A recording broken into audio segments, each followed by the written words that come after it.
Okay, and I think everybody knows that Smart Coast has been working and has partnered with the city a lot for a number of years. We're going on our 4th year now, where we work to create a culture of returning students walking to school again. And we started that with doing once a month themed walk to schools.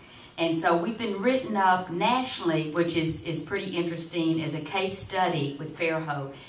Beginning this project of getting kids walking to school on a monthly basis, a regular monthly basis. So we've gotten a lot of PR and attention and praise at many levels for starting this program, because many communities are struggling with how to make that happen. And we had, in 2 walks this year, we've had over probably 110 children walking, and double that with parents and siblings and grandparents and aunts and uncles. So it is evolving to be quite a large crowd that is really enjoying the walks. One of the things that I've been deeply interested in for a long time is, how does this affect the health and the fitness of children? And we recognize we've gotten the culture started with the walks that we've been doing, but walking once a month is not likely to have any deep, lasting health effect on children.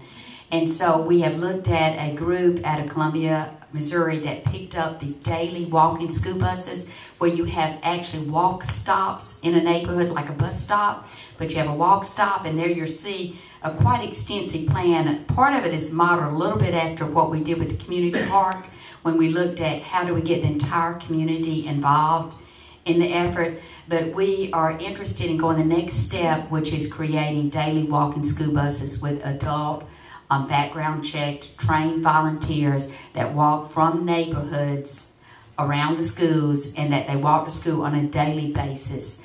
And so we did apply for a grant, and the Baldwin County Commission had agreed to serve. It has to go through this ALDOT Safe Routes to School grant, has to go through a unit of government. Okay, cannot be a nonprofit, it's not eligible. So you have to have a host unit of government. The Baldwin County Commission had agreed to do that. We did get the grant, it was fully funded. And then they changed their mind about that. So, and the grant was going to include Fairhope Elementary, Fairhope Intermediate, and Silver Hill. So we are looking now at, are interested in talking about whether the city of Fairhope would like to partner with us and serve as host unit of government. And we would do Fairhope Elementary, that's 1,000 students. We do the intermediate, I can't remember how many is on there, but the intermediate is listed how many? 780. Okay, and then the middle school, which is about 700. Okay, so we work with those 3 schools in creating daily walking school buses.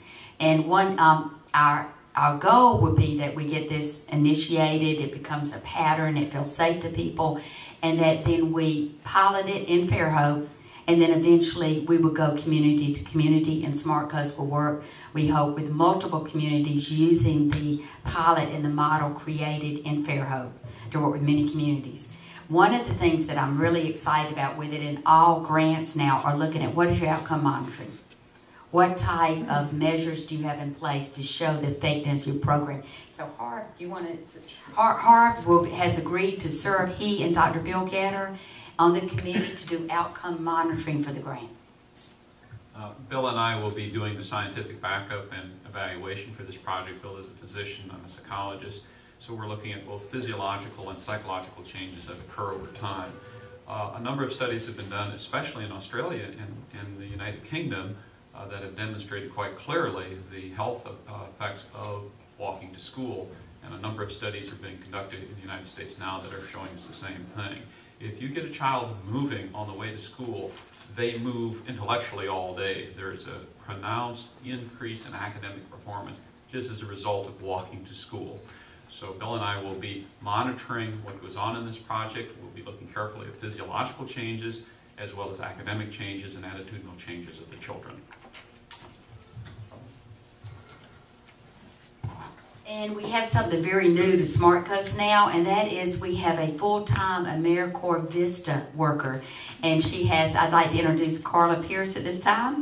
Oh, and Carla has moved down from a very cold state of Maine, been here a couple of years, and she taught high school 19 years in Maine. And she's also very strongly into the issue of physical fitness and health. So, but she will be working with us full-time, will be very much a part of this whole effort. So I could talk, for a long time. Y'all that know me know that, but I'd like to know if you got any questions or any thoughts about it. The grant starts, that you're able to submit your application starting in January 2012, and it goes through March, so we would have several months that we would spend in the grant application process, and the grant would be made to ALDOT, and the city would take off an administration fee, which is what the county did, a certain percentage for administration that they would use for whatever you have to do to run it through your books. It's a reimbursement grant.